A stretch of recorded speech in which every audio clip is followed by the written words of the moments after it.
Hello বন্ধুরা, welcome to my new blog. বন্ধুরা, তোমরা কেমন আছো? আশা করি ভালো আছো। বন্ধুরা, আমরা সবাই মিলে চলে এসেছি ধর্মনগর কালী পূজা দেখতে।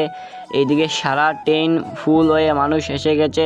মানুষ আর মানুষ, চারিদিকে খালি মানুষ, ভিড়, অনেক ভিড়। এই ধর্মনগর স্টেশন থেকে বেরিয়ে ধর্মনগর স্টেশন রোডে একটা কালী পূজা হচ্ছে, সেই প্যান্ডেলে ঢুকে গেলাম আমরা সবাই, অনেক মানুষ। এইদিকে ধর্মনগর স্টেশন রোড কালী পূজা দেখে ডাইরেক্ট চলে আসলাম নেতাজি ক্লাবে।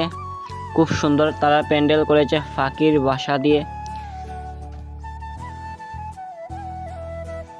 বন্ধুরা, নেতাজি ক্লাব দেখে ডাইরেক্ট চলে আসলাম ধর্মনগর মেইন টাউনে অ্যাথলেটিক ক্লাব। এই অ্যাথলেটিক ক্লাবে এসে দেখলাম প্রতিমাটা খুব সুন্দর তারার, খুব ভালো লেগেছে এই প্রতিমাটা আমার। যেই যানজটের কারণে পুরো ভিডিও করতে পারলাম না। অ্যাথলেটিক ক্লাব থেকে বেরিয়ে এখন চলে যাচ্ছি আমরা সবাই ক্লাব ধর্মনগর টাউনের মাঝে। এই ক্লাবটা এটাও খুব সুন্দর প্যান্ডেল করেছে, এটার গেটটাও খুব অসাধারণ করেছে, এন্ট্রি গেটটা। এই হচ্ছে আমরা সবাই ক্লাবের প্যান্ডেল, খুব সুন্দর, খুব লাইটিং দিয়ে খুব সুন্দর করেছে।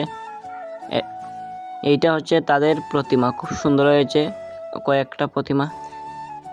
এখন বিবিআই মাঠ প্রাঙ্গণে ওয়াইএমসি ক্লাবের পুজো দেখার জন্য এসে পড়েছে। এদিকে ঢুকছি প্যান্ডেলের ভিতরে।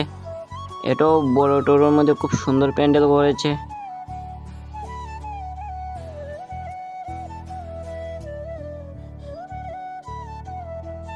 এখন স্পেশাল যে জিনিসটা দেখবো আমরা, এটা হচ্ছে আমাদের আরিয়ান্স ক্লাবের রাম মন্দির, যেটা হসপিটাল পাড়া দিয়ে গিয়ে রাম মন্দির খুব সুন্দর করেছে তারা। ডিজে দিয়ে লাইটিং খুব সুন্দর ডিজে লাইট দিয়ে করেছে।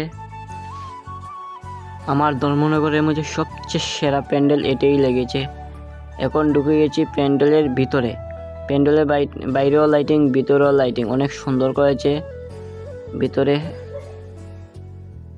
এই হচ্ছে ভিতরে প্যান্ডেল, প্রতিমা, সব কিছু।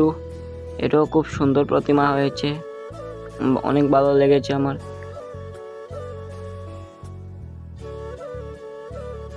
বন্ধুরা, আজকের ভিডিওটা এই পর্যন্ত। এখন বাড়ি যাইবার পালা। সবাই ভালো থাকবেন, সুস্থ থাকবেন। Tata, bye bye.